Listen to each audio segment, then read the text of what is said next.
Hey, I'm Ryan Reynolds. Recently, I asked Mint Mobile's legal team if big wireless companies are allowed to raise prices due to inflation. They said yes. And then when I asked if raising prices technically violates those onerous two-year contracts, they said, "What the f*** are you talking about, you insane Hollywood ass?"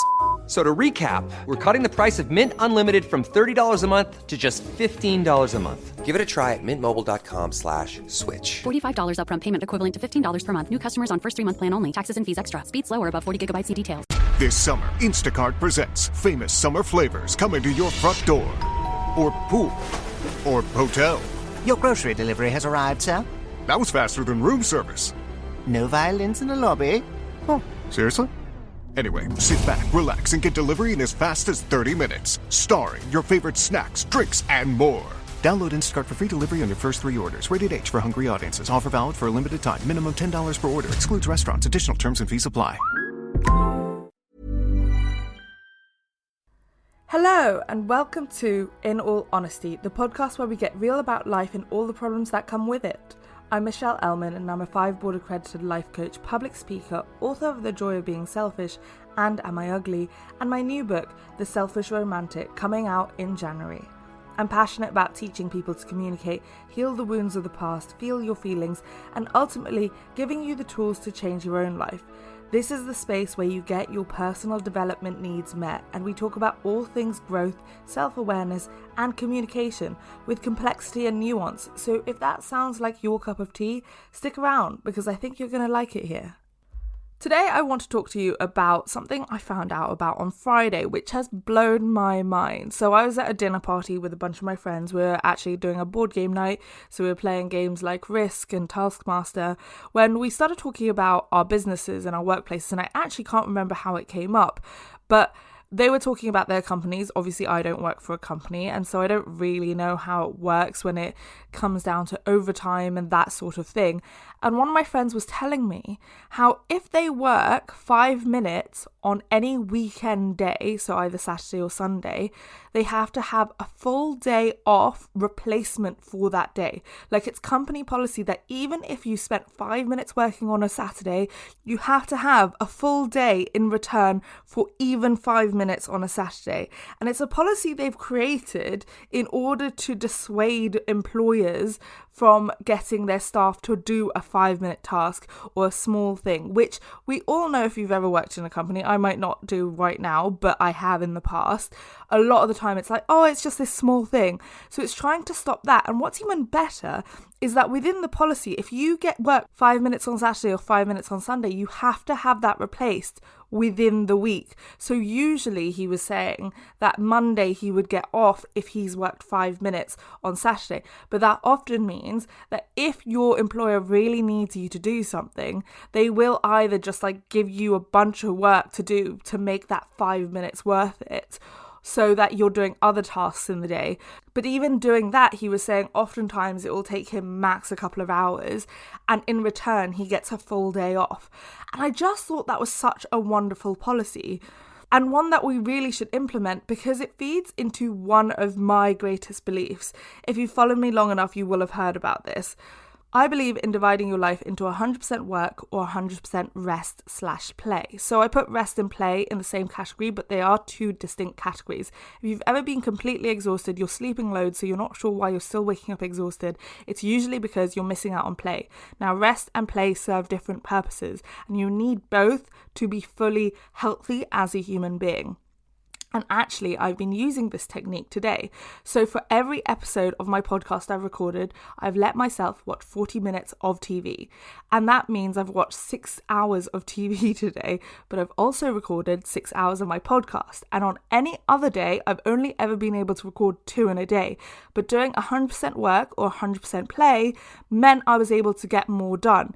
And that means when I'm watching TV, I'm not checking my emails, but also when I'm doing my work, I'm not stopping and checking Instagram at the same time. This workplace policy that my friend has really encourages that. It means that your weekend is your weekend. And if you have to work even 5 minutes, that is no longer your weekend. That's no longer a day off. So it stops people doing that 5-minute task that I was describing earlier.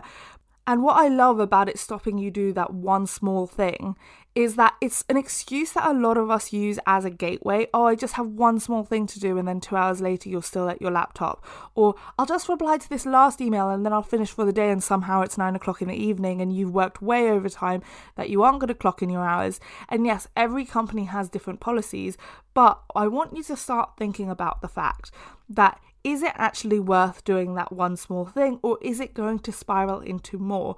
Now, the way to figure that out is actually to be authentic and ask yourself the truth, whether you're filling that void, because a lot of the time we use this excuse of being a workaholic, but actually being a workaholic is the same as any other method where we use to fill a void. So that could be video games for some people, that could be shopping, whatever you're using to numb yourself in the world and not feel your feelings or keep you busy, which is what work tends to do, means that you are avoiding what is actually hurting within your body. As soon as you associate within your body, breathe deeply and notice all the feelings that you have inside you, a lot of people will call them negative emotions. I don't call them that. Any emotions like sadness, guilt, shame, that kind of thing.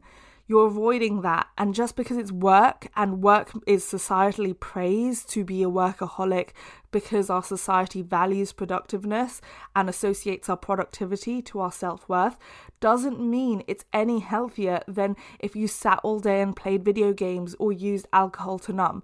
Even though they are all the same method of numbing and avoiding your feelings, society values some and society shames others. So society very much shames people who use drug or alcohol to numb, but they praise people who use fitness to numb and who use work to numb, and that can be equally as harmful. So when you have that one small thing to do, sometimes it is worth it. I've worked really hard in the last 2 years to try to keep my weekends. When I was in my early 20s, I didn't particularly care about it, but I must say, since I've started dating someone who works a 9-to-5 job, who works Monday to Friday, I've tried to keep my weekend precious and sacred time so that we can enjoy being together without me constantly being on my phone.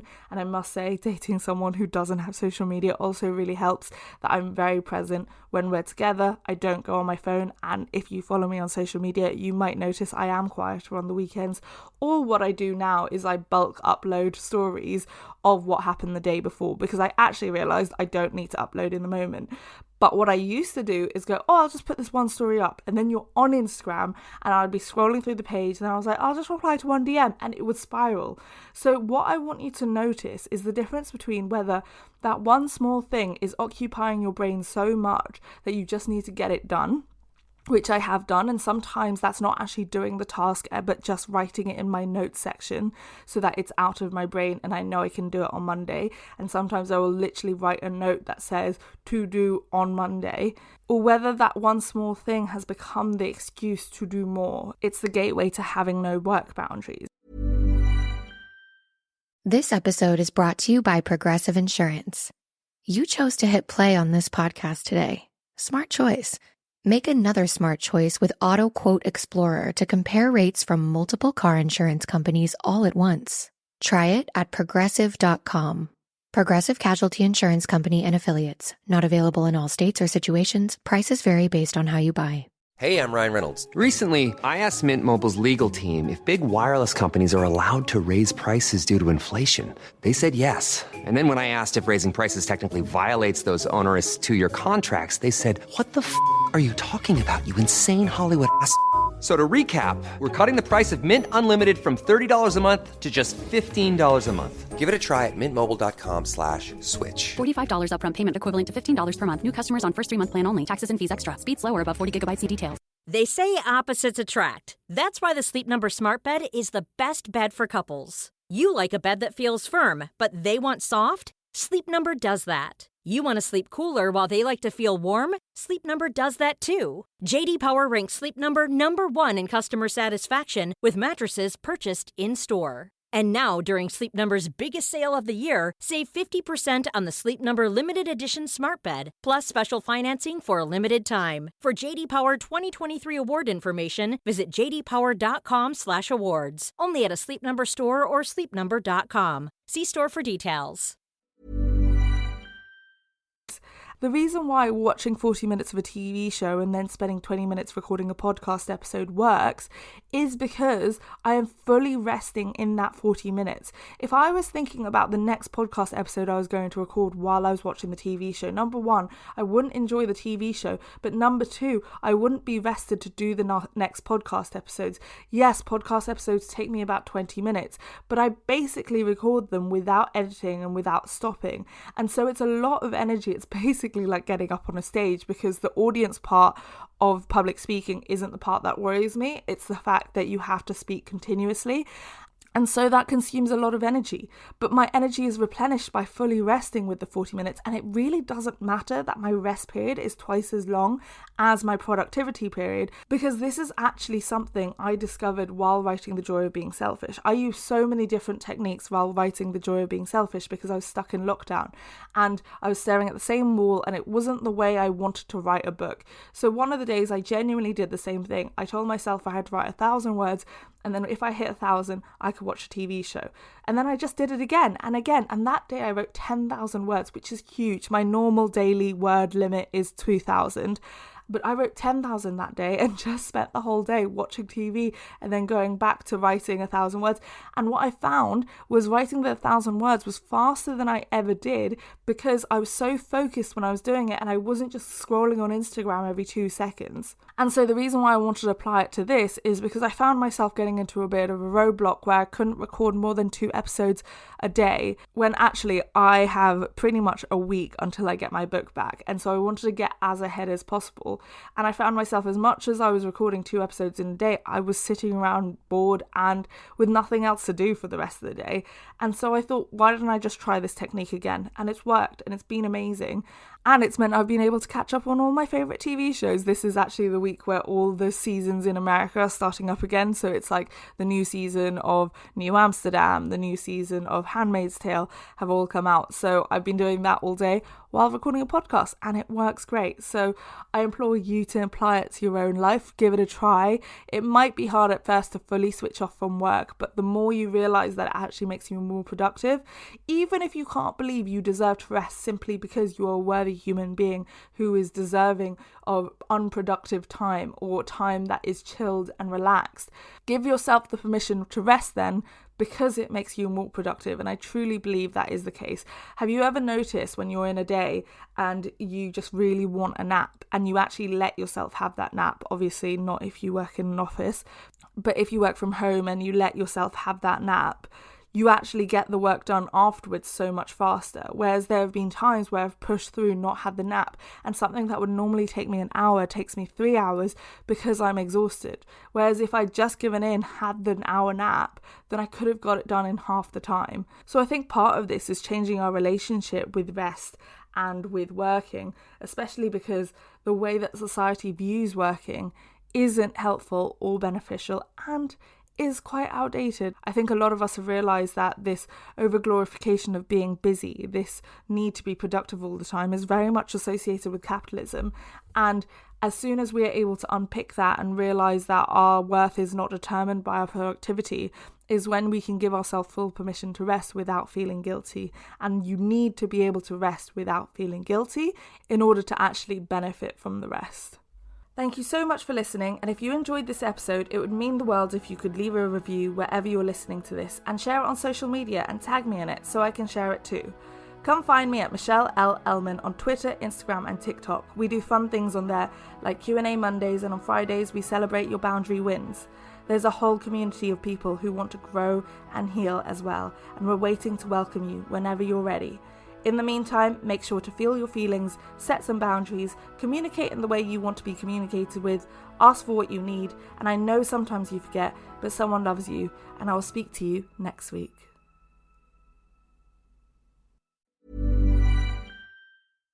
This podcast is brought to you by eHarmony, the dating app to find someone you can be yourself with.